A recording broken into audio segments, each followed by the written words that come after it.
주님이 가르쳐 주신 주기도문에 대해서 나누려고 합니다. 지난 시간 우리는 앞서 본문 마태복음 6장 5절부터 8절까지 우리 예수님께서 또 말씀하신 것을 가지고 우리가 기도할 때는 이렇게 하십시오. 그래서 우리 기도의 자세, 우리 기도하는 사람들의 또 마음가짐, 태도에 대해서 이야기를 하였고요. 오늘 이제 읽었던 본문은 이제 앞으로 오늘 포함해서 4주 내지 5주 정도 나누어서 주님이 가르쳐 주신 주기도문에 대해서 저와 여러분이 나누려고 합니다. 오늘 우리 예수님께서 너희는 이렇게 기도하라 이렇게 말씀을 하시잖아요. 우리 9절이 이렇게 시작을 하죠. 너희는 이렇게 기도하라. 예수님께서 제자들에게 어떻게 기도해야 되는지를 예수님께서 친히 가르쳐 주셨습니다. 공동체의 기도가 어때야 되는지를 또 우리에게 보여주시고요. 또 이 기도 가운데 우리의 삶을 담고 있어요. 우리의 삶이 어때야 되는지를 우리에게 보여주셨습니다. 그래서 저와 여러분이 이 기도 시리즈를 통하여서 예수님이 가르쳐 주신 기도를 저희가 삶으로 조금 배워보기를 원합니다.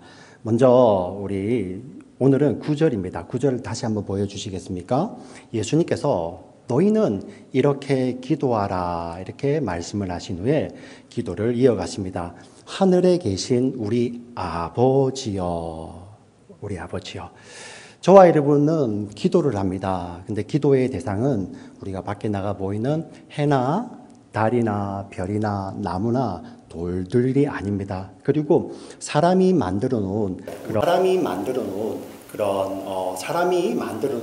그런 세상의 종교 가운데 있는 인위적인 그런 신들이 아니라 하나님께 저와 여러분은 기도를 합니다. 근데 오늘을 살아가는 현대를 살아가는 우리 현대인들, 특별히 우리 예수를 믿는 자들이 이렇게 기도를 잘 하지 않고요. 또 예전에 비해서 또 기도의 열정이 조금 사라지기도 하죠. 우리 아마 믿음 생활을 오래 하신 어른들은 점점 우리가 기도하지 않는 것.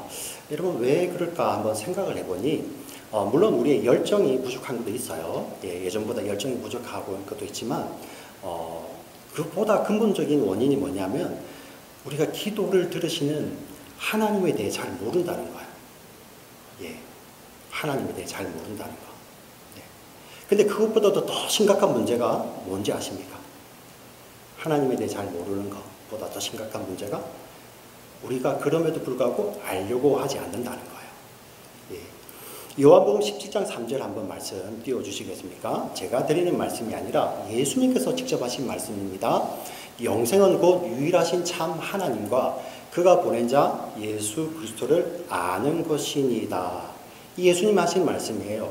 영생이 유일하신 하나님을 아는 거라고 이렇게 말씀을 하시는데, 물론 여기서 안다는 것은 우리의 단순한 지식을 말하는 것이 물론 아니겠죠. 근데 우리의 영생, 우리가 이제 정말 중요하지 않습니까? 여러분 지금 여름 휴가철인데 여러분 휴가 5일, 6일 짧게 길어도 2주, 3주 갔다 오시는데 그거 아무 때나 갑니까? 여러분들 다 조사해 보시고 꼭 필요하고 이번에 내가 꼭 가고 싶은데 가시지 않습니까? 그 짧은 시간도요. 근데 우리가 영생을 보내는데 그 영생에 대해서 우리가 무감각해지는 거예요. 그 영생이 하나님을 아는 것에 달려 있는데 우리는 이 하나님을 안다는 것, 그런 열정이 없는 것입니다. 왜 그럴까요? 우리가 하나님을 잘 모르기 때문입니다. 오늘 예수님께서 가르쳐 주신 이 기도 가운데서 저와 여러분이 하나님이 누구이신지를 조금 아시는 시간 되기를 진심으로 부탁드립니다. 아멘. 우리 크게 아멘 할까요? 아멘. 아멘.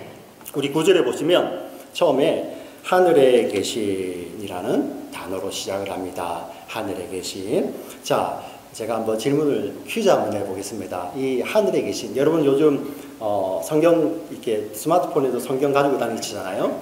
성경 프로그램에 보시면 단어를 검색하실 수 있어요. 단어를. 그래서 두 단어 검색해서 하늘에 그리고 계신 이렇게 두 단어를 넣고 신약으로 한정을 하고 검색을 해보세요. 검색을 해보시면 16번이 나옵니다. 16번. 근데 그 16번 가운데 한 번은 마가복음에 등장을 해요. 한 번은 마가복음. 나머지 15번이 어디에 등장을 하냐면은 한 책에 등장을 합니다. 여러분 퀴즈입니다. 아마 오늘 이 퀴즈 맞추시면 우리 제일 내가 우리 교회 제일 어리다 하신 분이 선물을 주시면 되겠습니다. 네. 자, 네. 우리 아마 우리 딜런이 미소를 보내줄지도 몰라요. 그죠? 자, 어느 책이겠습니까? 한 번은 16번 중에서 한 번은 마가복음, 나머지 15번은 한 책에 나옵니다. 어느 책일까요? 네? 다시 처음에 누가 답을 말하셨는데 누가 처음에? 자신 있게 아까 틀려도 괜찮잖아요. 한번 말씀해 보세요. 내가 안 했어 하면서 예, 자신 있게 말씀하시던데 예, 맞죠. 나머지 한 책이니까 오늘 하늘에 계시니 나오는 마태복음이죠. 마태복음. 예, 우리 신약 성경을 읽어보면 참 하늘에 계시니라는 말이 참 많을 것 같은데 그 말 대부분이 거의 전부가 이 마태복음에 나와요. 그리고 그 하늘에 계신을 이야기할 때는 다 하나님 아버지를 이야기합니다. 하나님 아버지. 자, 그러면 이 하늘이라는 개념을 우리가 조금 잘 알아야지 알 수 있을 것 같아요. 왜냐하면 이 마태복음은 저와 여러분 같은 크리스천들을 위해서 분명히 주신 말씀인데 제일 처음 이 말씀을 받았던 사람들은 크리스천들 가운데서도 유대인들이었어요. 유대인들. 예. 우리 지금 이 자리에 미국 분들도 계시고 네이티브 우리 아메리칸 분들도 계시고 또 우리 한국 분들도 계시는데 아마 네이티브 아메리칸들은 이 개념을 잘 모를 거예요. 우리 한국 고유의 한이라는 거 아시지 않습니까? 아리랑 한번 불러볼까요? 그죠? 아니면 진달래꽃. 예? 나를 버리고 가라. 이게 가라는 말입니까? 가지 말라는 말입니까?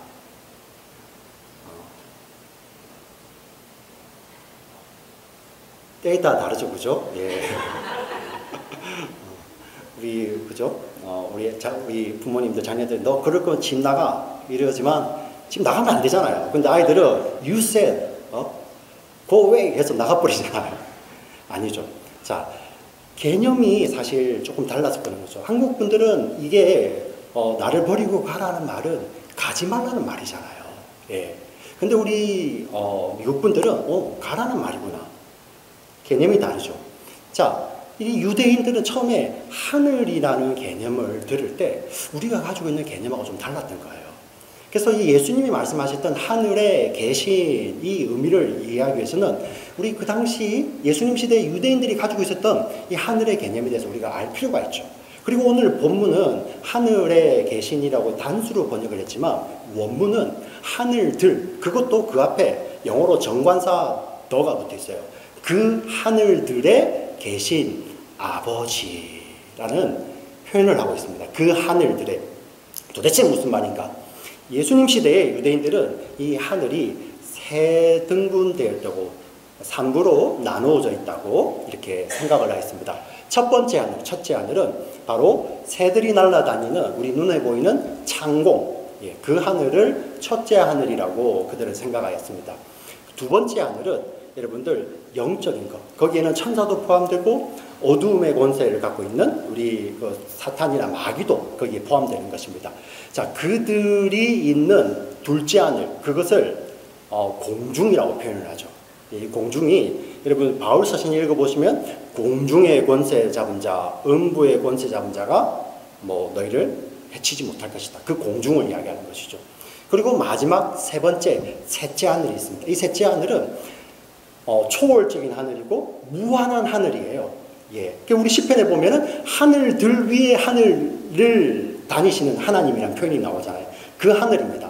바로 하나님이 계시면서 어떠한 형태의 악도 범접할 수 있는 그런 초월의 하늘, 그 하늘을 셋째 하늘이라고 이야기를 합니다. 사도 바울도 이 표현을 쓰죠. 우리 고린도후서 12장 1절부터 2절에 보면 나옵니다. 무익하나마 내가 부득불 자랑하노니 주의 환상과 계시를 말하니라. 우리 잠깐만 스톱할게요. 이 바울이 이 하늘에 대해서 이야기를 하는데 사실 내가 그런 체험을 한 것을 강조해서 말하는 것이 아니라 지금 보세요. 무익하나마 이거는 내가 나 자랑하려고 하는 게 아니라 지금 이 본문은 복음을 설명하기 위해서 바울이 어쩔 수 없이 이야기를 하는 거다. 그 맥락이에요. 자, 2절에 보세요. 2절에 보시면 내가 그리스도 안에 있는 한 사람을 아노니, 자기 이름도 말하지 않고 그냥 익명의 어떤 한 사람을 이야기합니다. 익명의 크리스찬. 그는 14년 전에 셋째 하늘에, 여기 셋째 하늘이 나오죠. 이끌려간 자라. 그가 몸 안에 있었는지 몸 밖에 있었는지 나는 모르거니와 하나님은 아시느니라. 바울 자신이 가놓고 이렇게 익명의 크리스찬, 이런 체험이 중요하다는 게 아니고 지금 복음을 설명하는 거예요. 그러면서 여기 맥락 가운데 우리 4절 5절에 가면은 내가 자랑하는 것은 나의 약함을 자랑하겠노라 하는 것이 바로 이 본문에 나오는 거예요. 자, 체험이 아니라 그 하나님을 만나 뵀다는 그 이야기. 그러면서 바울이 전하는 이 복음을 지금 변증하는 그런 맥락입니다. 제가 이제 여기 이 본문을 가지고 왔는데 여기에 이 셋째 하늘이 존재하죠. 이 셋째 하늘에 하나님이 계신다는 것입니다. 오늘 예수님께서 그 하늘들에 계신 우리 하나님에 대해서 이야기를 하는데요. 이 하늘들에 계시다는 이 의미 가운데 여러 가지 의미가 있겠지만 우리 두 가지만 조금 먼저 설명을 드리도록 하겠습니다. 하나님이 셋째 하늘에 계신다는 것은 첫 번째 하늘에 있는 저와 여러분은 우리 피조물들, 눈으로 보이는 피조물이죠. 제가 보이세요, 여러분? 예, 이상한 사람이죠, 이렇게 되면. 그죠? 예, 눈으로 보이는 이 가시 영역 가운데 있는 이 피조물들. 예, 이와 우리 하나님은 질적으로 다른 존재시죠. 또, 여러분들 천사, 마귀, 이 영적인 것들도 둘째 하늘에 있다고 하잖아요. 그들도 하나님과는 본질적으로 다르다는 거예요. 우리 눈에 보이는 피조물뿐만 아니라 영적인 피조물도 하나님과 본질적으로 다른 거예요. 그래서 여러분 제일 잘못 알고 계시는 개념이 마귀와 하나님이 싸운다. 그런 개념 없어요. 성경에 어디에도 없습니다. 예, 하나님께서 저와 여러분들, 예, 우리 믿는 자들을 정말 복음을 알기 위해서 하나님께서 섭리 가운데서 마귀와 이런 공중의 권세 잡은 자들을 잠깐 이 땅에 허용하시는 거예요. 그리고 계시록에 보면은 이 마지막 때, 둘째 사막 때 그들은 모두가 불못에 던져서 영혼을 보내게 되는 거죠. 그들은 피조물입니다. 피조물. 영적인 피조물마저도 하나님과 구별된다는 것을 이야기하는 것이죠. 이렇게 하나님이 초월적이라는 것, 질적으로 우리와 다르다는 것을 말씀하시고요. 또 두 번째 중요한 의미는 오늘 예수님께서 하나님이 그 하늘들에 계신다고 이야기를 하잖아요. 하나님은 그렇게 초월해 계시면서도 첫째 하늘에 관심이 없으시고, 예, 그곳을 다스리지 않는 것이 아니라 거기에도 하나님께서는 존재하시고 그곳에서도 하나님은 다스리신다는 거예요. 하나님이 통치하신다는 것입니다. 하나님이. 그런데 이쯤 되면 우리가 질문이 생기죠. 하나님이 분명히 우리가 첫째 하늘에도 계신다면, 새들이 날아다니는 하늘에 계시면 하나님도 보여야 되지 않습니까? 예. 우리 이제 예수님을 오래 믿으신 분들은 아마 이런 질문을 받으셨을 거예요. 그죠? 예수 믿지 않는 사람에게 전도를 내보면 한번 보여줘봐. 내가 믿을게. 너 본 적 있어? 그럼 우리 뭐라고 대답해야 될까요? 봤다고 말하기도 좀 그렇고, 그렇다고 못 봤다고 하기도 그렇고, 뭐라고 대답을 하는 게 좋을까요? 예. 정확하게 우리가 하나님의 존재를 이 땅에서 정확하게 설명할 수 있는 건 아무것도 없어요. 예. 얘도 아무것도 없지만 우리가 이해를 돕기 위해서 제가 설명을 드릴 수 있습니다. 이거는 저의 독창적인 것이 아니라 이미 우리 신앙의 선배들이 이런 고민을 다 해서 제가 그걸 읽은 거예요. 여러분 지금 보시면 우리 혜성자매가 있어요. 혜성자매가 제가 혜성자매를 본다 그러면은 당연히 보는 거죠, 그죠? 네. 그럼 본다는 개념하고 제가 혜성자매 안에 있는 열정을 봅니다. 사랑을 봅니다. 같은 본다는 개념인데 이 본다는 개념이 다르죠. 예. 어떻게 존재하느냐에 따라 가지고 본다는 게 다르다는 거예요. 육체적으로 존재하는 혜성자매를 본다고 할 때는 그렇죠. 제가 가시적으로 보는 거죠. 그러나 그 속에 있는 그러한 열정과 사랑들. 우리 뒤에 우리 이제 신혼부부가 있어요. 그 둘 사이에 있는 그 사랑을 제가 지금 봅니다. 보여요. 자, 이쪽에 우리 여기보다 더 뜨거운 우리 어른들의 사랑을 제가 지금 보고 있습니다. 예. 자, 이런 사랑을 본다고 할 때는 그냥 눈으로 보이는 것하고 다른 본다는 개념이죠. 왜? 존재가 다르기 때문에. 다른 존재들은 우리가 다르게 보는 거죠. 예.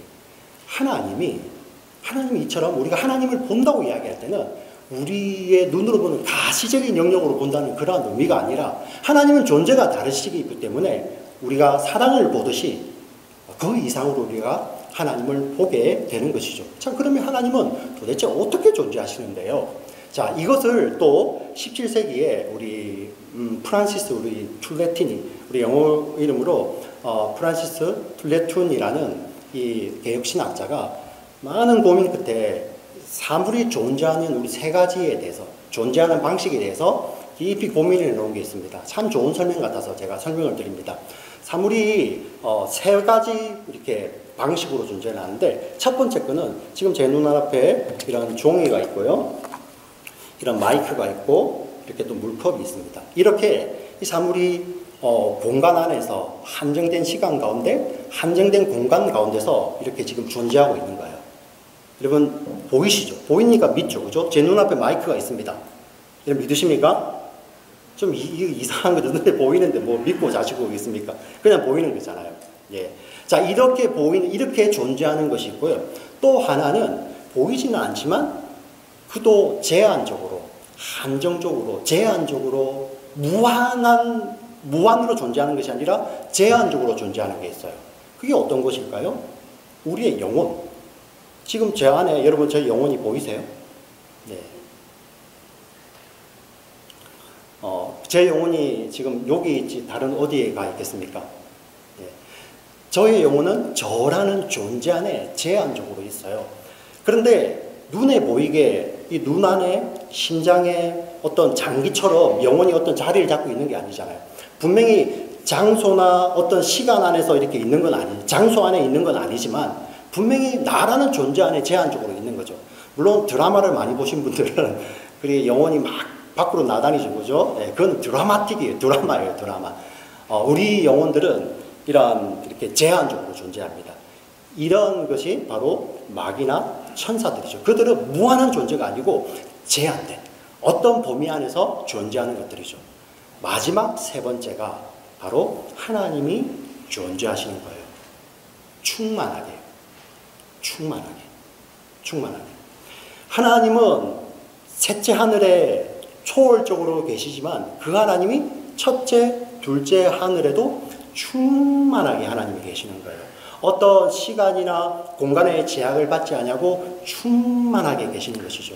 그래서 저와 여러분들이 여러분 여행을 가셔서 우리 옐로스톤이나 우리 요세미티나 아니면 바다를 갈 때 그 광활한 우리 바다나 우리 산들, 나무들을 볼 때 우리 예수 믿는 자들은 하나님의 섭리를 느끼잖아요. 하나님의 섭리를. 예. 꽃들도 구름도 바다도 꽃들도 예, 여기서 멈추겠습니다. 예. 보는 거죠. 네. 우리가 가시적으로 보이는 것에서도 보지만은 광활한 우주를 바라볼 때 이것도 첫째 하늘이거든. 네. 우리가 그 어마어마한 우리 망원경으로 허블 망원경으로 그 엄청난 우주를 보면서도 우리가 하나님의 존재를 보는 거예요. 눈을 돌려서요. 저와 여러분을 보세요. 이렇게 심플해 보이지만 여러분 정말 의학이 발달하고 우리 요즘 과학이 발달하면 발달할수록 우리 몸이 얼마나 신비롭습니까? 예. 그 많은 세포, 그 세포 안에 그죠? 지금 얼만큼 있는지 몰라요. 우리가 보는 기술이 그 현미경이 그것과 같이 밖에 발달하지 못했기 때문에 우리가 보지 못하는 것 뿐이지. 예. 그래서 우리 몸을 볼 때, 이 우주를 볼 때, 우리 자연을 볼 때 우리는 하나님의 충만하심을 경험하는 거예요. 예. 그렇게만 경험하는 것이 또 아닙니다. 여러분 오늘 교회를 들어오실 때 여러분 맨 앞에서 주보를 나눠주시며 웃으시며 주보를 건네시고 악수하는 우리 안내하시는 분들의 미소와 인사 속에서도 우리가 하나님의 인재를 경험할 수 있는 거죠. 오늘 우리 찬양팀에 얼마나 정말 또 은혜로운 찬양을 드렸습니까? 참 우리 찬양 너무 은혜롭죠, 그죠? 그 은혜의 찬양 가운데 하나님을 우리가 보는 거죠. 그리고 우리 여성 중창의 이 아름다운 하모니, 이 가운데서 단순한 아름다움이 아니라 이렇게 지으신, 소리를 지으신, 또 우리에게 노래할 수 있는 능력을 주신 하나님의 아름다움을 보는 것이죠. 또 여러분 어떻습니까? 이 주일 아침에 졸림에도 불구하고 정말 잠을 쫓으면서 예, 결단하여서 목숨 걸고 나오셔서 우리 예배드리는 우리 사랑하는 지체들 예, 왜 나와 계십니까? 예수님이 좋아서 하나님이 좋아서 나와 계시잖아요. 예, 앉아 계시는 우리 옆 사람 한번 볼까요? 예, 우리 가운데서 하나님을 우리가 보게 되는 것입니다. 예, 오해 안 하시면 좋겠습니다. 만물이 하나님이라는 말이 아니라 그 하나님이 모든 우주 만물 가운데 충만하게 존재하신다는 것입니다. 예, 얼마나 놀랍습니까? 이 하나님을 우리가 알기 때문에 정말 자연을 바라보며 아침에 일어나서 새 우는 소리에도 여러분들이 그렇게 기뻐하시고요. 정말 하나님을 알기 때문에 여러분 시들어가는 그 꽃이나 우리 화초에다가 물을 줄 때 살아날 때 얼마나 감격스럽습니까? 예. 밤하늘의 별을 바라보면서 집을 가면서도 그 길에 피어있는 나무를 바라보면서도 하나님의 그 충만하심을 우리가 느끼는 것입니다. 왜? 하나님이 그렇게 충만하게 우주 가운데 우리 가운데 거하시기 때문입니다. 여러분 믿으십니까? 예, 이게 바로 하늘에 계신 그 하늘들에 계신 하나님이에요. 근데 더 놀라운 게 오늘 본문에 나오잖아요. 그 하나님을 우리가 아버지 불러요. 여러분 이 자리에 계신 분들 중에서 아버지 하면 막 마음이 먹먹하신 분들이 계실 거예요. 먼저 이미 하나님 나라에 먼저 보내드리는 분들도 계실 것이고 저도 참 아버지 하면은 먹먹함 우리 이 표현이 맞는지 모르겠습니다. 그 찡한 거, 짠한 아버지 생각이 나죠. 이렇게 어릴 때 아버지에게 받았던 또 사랑이나 좋은 기억들이 이렇게 경험되어 있으신 분들은 또 아버지를 생각하면 이렇게 할 텐데 한 번도 아버지의 사랑을 경험해 보지 못했구나. 또 정말 또 이렇게 왜곡된 세상 가운데서 상처나 또 부정적인 기억이 많으신 분들은 아버지를 생각하면은 사실 또 그런 감동이 없죠. 그래서 처음 초기에 우리 한국교회에 복음이 전해질 때 하나님 아버지라는 그 아버지 때문에 그 아버지 이미지 때문에 복음을 받아들이기 힘들어하는 사람들도 꽤 계셨다고 하시지 않습니까? 왜 그렇습니까? 죄로 일그러진 세상 가운데서 그 가운데서 우리 한계를 가지고 있는 우리 육신의 아버지가 우리 영원하신 하늘 아버지 그 사랑을 다 나타낼 수가 없잖아요. 그래서 우리는 우리가 아니라 하나님을 보며 하늘의 아버지를 보며 저와 여러분 이 땅에 사시는 아버지들이 우리가 어때야 되는지를 우리가 알게 되는 거예요. 예.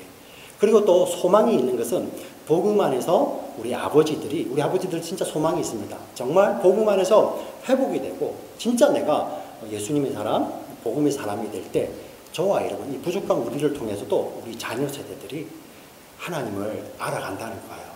하나님을. 그게 약속이거든요. 그게 약속. 얼마나 놀랍습니까? 예.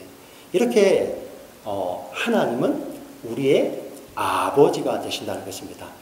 여러 가지 의미가 있겠지만 첫 번째 중요한 의미는 하나님은 우리의 근원이 되신다는 거예요. 예, 우리가 당신 아버지가 누굽니까? 물을 때 당신이 어디 출신입니까? 근원을 이야기하는 거죠. 예? 하나님이 우리 아버지가 되신다. 근원이 되신다. 우리 창세기 1장 26절 말씀 같이 읽겠습니다. 크게 한번 읽어볼까요? 하나님이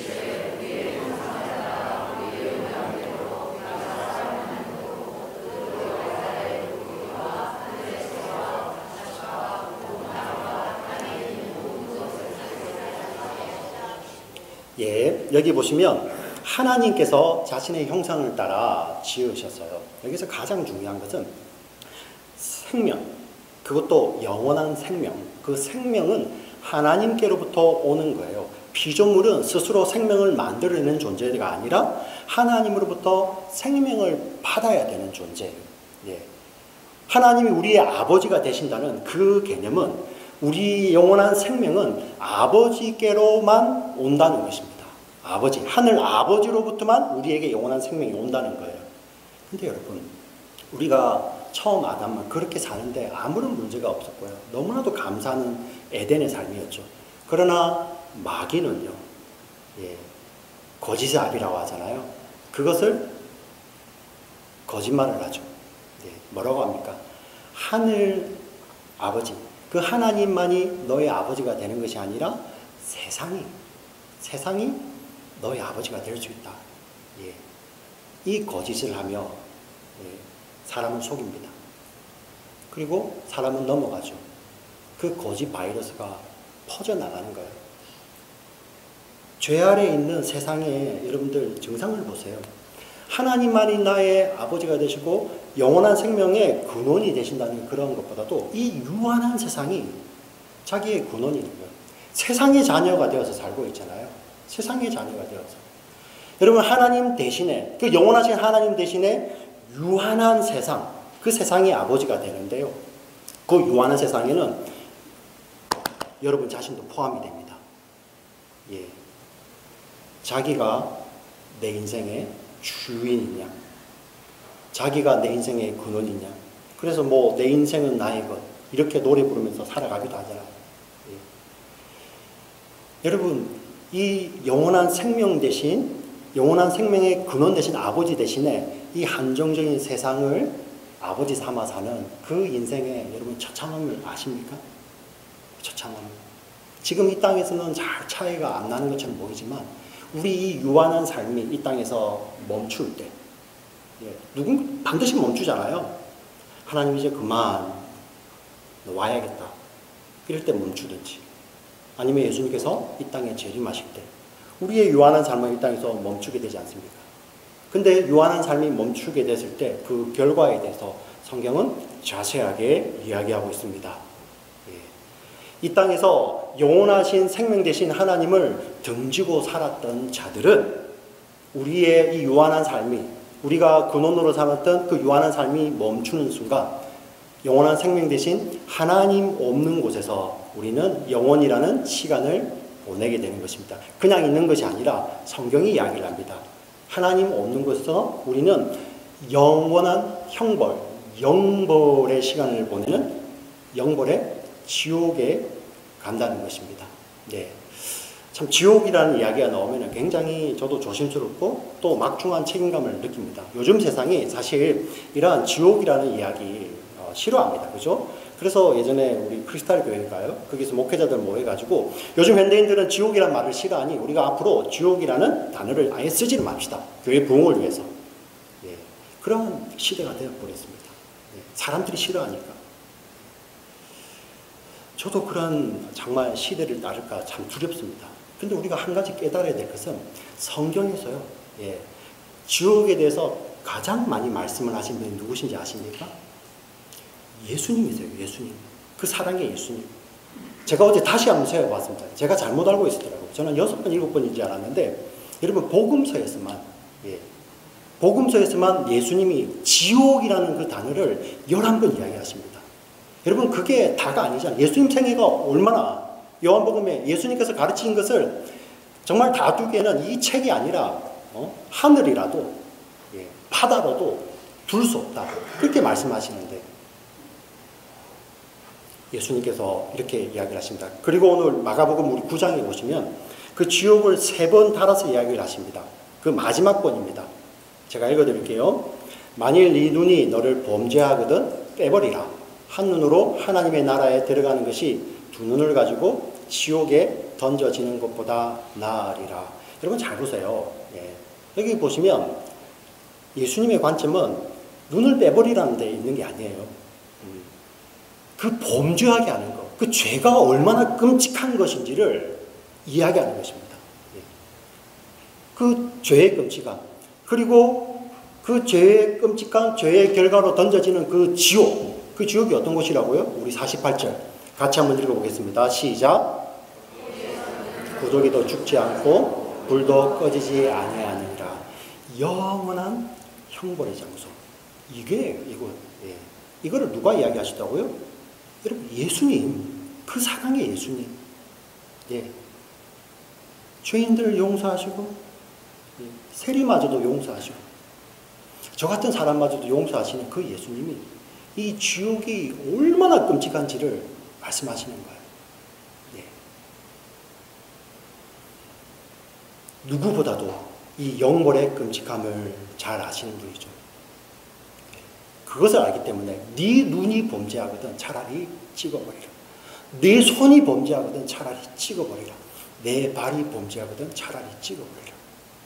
강조는 찍어버리는 데 있다는 게 아니라 그 죄에 끔찍합니다. 그리고 영벌의 끔찍함을 아세요. 그리고 예수님은 그것을 누구보다도 잘 아시기 때문에 정말 우리 인간의 아버지가 이럴 수 있을까요? 네. 그 영벌이 얼마나 끔찍한 걸 아시기 때문에 그분이 저와 여러분을 대신하여서 영벌의 십자가를 지시잖아요. 여러분, 하나님께서 예비하신 그 십자가는 예수님 잠시 몇 시간 머물러 계신 십자가가 아니라 하나님으로부터 완전히 버림받는 곳이에요.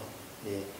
이 끔찍함을 아시는 그 예수님이 그 지옥의 형벌의 고통, 예. 하나님으로부터 영원히 버려지는, 하나님의 심판을 받아서 영원히 버려지는 그 십자가를 부르신 거예요.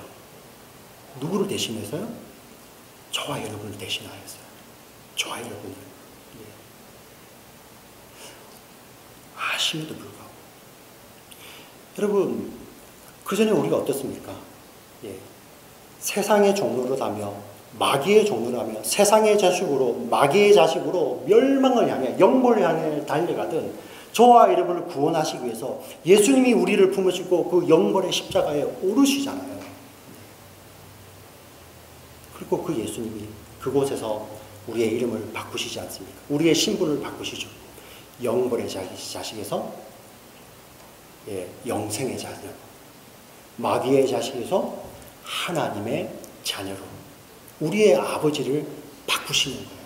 우리가 세상의 꼬임을 받아서 그 영원하신 아버지, 하나님 아버지 대신에 세상을 아비 살았던 우리 스스로 깨닫지 못하죠. 그러나 예수님께서 당신이 그 영벌의 고통을 당하심으로 십자가에서 우리의 이름을 바꾸시는 것입니다. 그러므로 말미암아 우리가 하나님을 아버지라고 부르는 거예요. 하나님을 아버지라고. 아버지. 여러분, 우리가 하나님을 그냥 부르는, 아버지라고 부르는 것이 아닙니다. 하나님을 아버지라고 부를 때 이 영벌의 고통, 여러분, 지옥에 던져지느니 차라리 네 눈을 뽑아라, 네 손을 쳐라, 너 발을 쳐라 했던 그 예수님이 그 고통을 다 아시고도 저와 여러분을 대신하여 십자가에 오르신 그 예수 그리스도의 은혜를 생각나게, 묵상하게 하는 단어가 바로 아버지라는 거예요. 우리가 아버지를 부를 때 그 영벌의 고통 가운데 하나님의 심판의 그 자리에 자신의 독생자를 내어주시는 하나님의, 아버지 하나님의 사랑을 경험하는 말입니다. 예. 우리가 하나님을 아버지라고 부를 때 예수 그리스도의 은혜, 하나님의 사랑을 경험하는 감격스러운 자리인 것이죠. 여러분 믿으십니까? 예.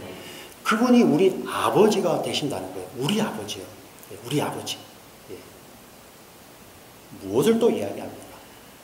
이제 그러면은 나는 예수 그리스도의 그 은혜로 말미암아, 하나님의 사랑으로 말미암아 값없이, 자격 없이 이제 우리가 영생을 얻었고 하나님의 자녀가 되었으니 우리는 이제 지옥에 안 가. 우리 막 살자. 그런 면접을 받는 게 아니에요. 예. 무엇을 이야기합니까? 우리가 아버지라고 부를 때마다 아직도 하나님을 몰라서, 아직도 예수님을 모르기 때문에 저 영벌을 향해서 마치 여러분 브레이크가 고장난 트럭처럼 영벌을 향해서 질주하는 그 자들을 향해서 우리가 하나님의 사랑과 예수 그리스도의 은혜를 전하는 자들입니다. 예, 우리 아버지라는 게 이거죠. 예. 나만 이제 예수를 믿었으니까 나만 이제 천국 가겠네. 그게 아니에요.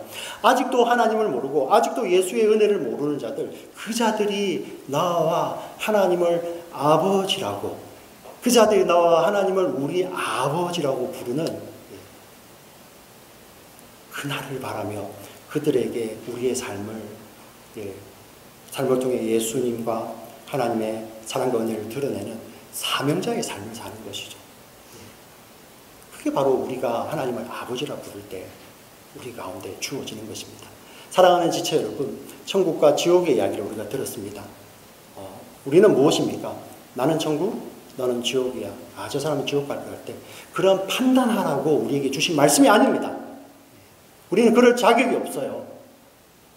우리가 아버지라고 부를 때 그 한 사람이라도 구하시기 위해서 십자가에 자신을 내어주신 예수 그리스도의 은혜, 그 한 사람이라도 구원하시기 위해서 아들을 십자가에 내어주신 하나님 아버지의 사랑을 그저 전해서, 그저 우리 삶으로 복음을 전해서 그들이 돌아와 하나님을 아버지라고 부르는 그날을 꿈꾸며 아직도 하나님을 알지 못하는 자들에게 하나님 아버지, 저들이 하나님을 우리 아버지로 고백할 때까지 나의 삶을 사용하여 주시고 이 사명을 다하는 같이 하나님 내 삶을 꼭 붙들어 주세요. 그렇게 기도하는 거예요. 그게 바로 우리 아버지라는 것입니다. 사랑하는 우리 성도님, 우리 지체 여러분, 우리가 하나님을 우리 아버지라고 부를 때 우리는 꼭 두 가지를 기억하셔야 됩니다. 이렇게 값없이 우리를 위해서 자신의 생명을 내어주신 그리스도의 은혜와 하나님 아버지의 사랑, 그것에 여러분들 감사하셔야 됩니다. 또 한 가지는 무엇입니까?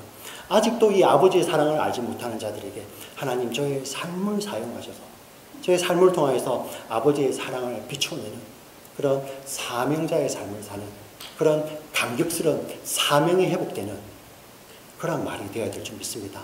여러분 믿으십니까?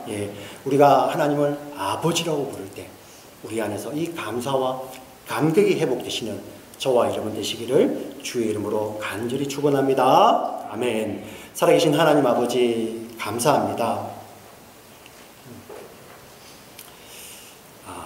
참 자격 없는 저희들이 감히 우리 하나님을 아버지라고 부릅니다. 우리가 하나님을 아버지라고 부를 때 하나님 정말 예수의 은혜가 회복되게 하시고 정말 우리를 자녀 삼아주신 아버지의 하나님의 사랑이 회복되는 저희들 되게 하여 주시옵소서. 형식적인 말이 아니라 정말 내 마음 가운데서 내 영혼 깊은 곳에서 하나님을 아버지라 부르는 그런 은혜가 회복되게 하여 주시옵소서. 하나님 또한 우리가 이 삶을 살아가며 때로는 어렵고 힘든 일 당하는데 우리가 하나님을 아버지라고 부를 때 이 어렵고 힘든 우리 삶의 터전들이 정말 하나님 아버지의 사랑과 예수 그리스도의 은혜를 드러내는 사명의 터로 바뀌어지는, 회복되어지는 그런 은혜를 다하여 주시옵소서. 사랑하는 우리 지체들, 탈리의 지체들이, 흩어져 있는 지체들이 어느 곳에 있든지 우리 하늘에 계신 그 하나님을 아버지라고 부를 때 우리 안에서 이런 감사와 감격이 회복되는 그런 은혜를 누리고 사는 저희 모두들 될 수 있도록 주여 축복하여 주시옵소서. 감사합니다. 사랑합니다. 예수님 이름으로 기도합니다. 아멘.